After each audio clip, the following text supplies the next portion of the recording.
Good morning, guys. Today is the 10th of November and day number 63 of stage number 4 Tour the 100. So, we have started with the training ride just few minutes back, and currently the warm up is going on. So, I'll just show you the ride. So, currently we are warming up since the last 8 minutes and 31 seconds. In the next 2.5 minutes, our warm up will be done. The time of our today's workout is 1 hour and 32.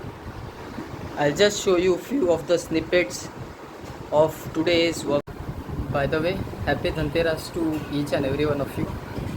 I'm not sure if you would be able to see the sweat dripping on my face. So whenever we train indoors, even though it's the warm-up, we still sweat out a lot, for which I'll be now consuming a salt capsule in order to have electrolytes in my body so that I won't cramp up later on or perhaps have my performance suffer.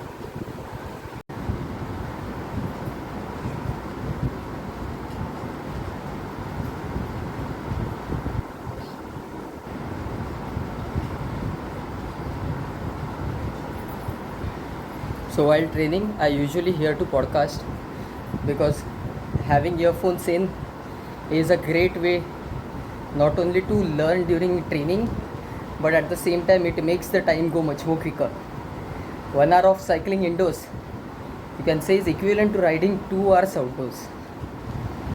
The podcast which I am listening today is by Rich Roll, and it goes by the name of The Secret World of Male Body Dysmorphia.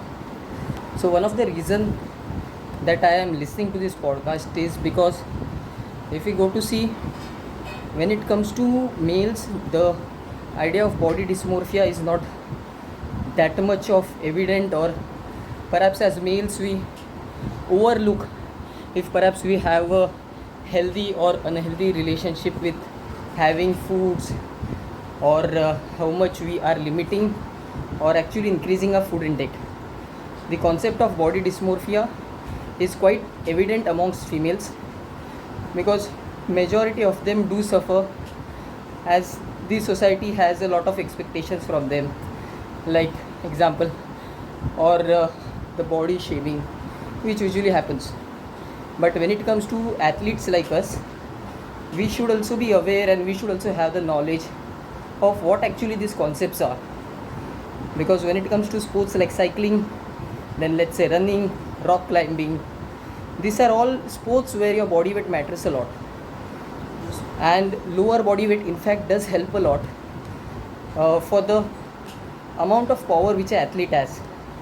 So in order to have a good relationship with foods or appetite, one should be aware that in order to boost performance, it should not be that they should be restricting their dietary habits or learning unhealthy or inculcating unhealthy habits to achieve performance, because the performance which will come from unhealthy habits would be short lived. And of course weight is one thing which is a part and parcel of the game, but in order to have a lower weight, health is something that should never be sacrificed. For all of the sweat which I have been dripping, no worries guys. As in the last video I said, I keep a microfiber towel on my trainer, so you can just have a look as I'll switch the camera. So this is the towel where all of the sweat does drip in, and I ensure it does not fall near the bottle holder cage or perhaps on the ground.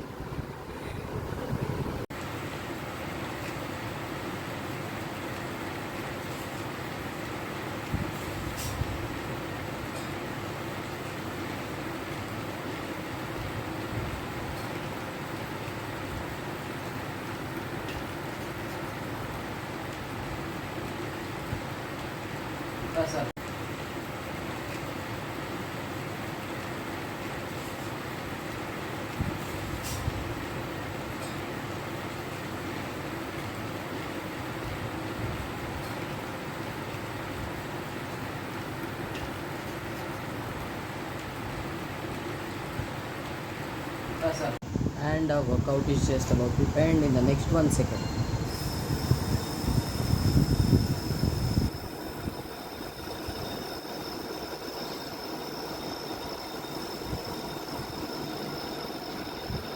So today we have covered a total of 55.4 kilometers.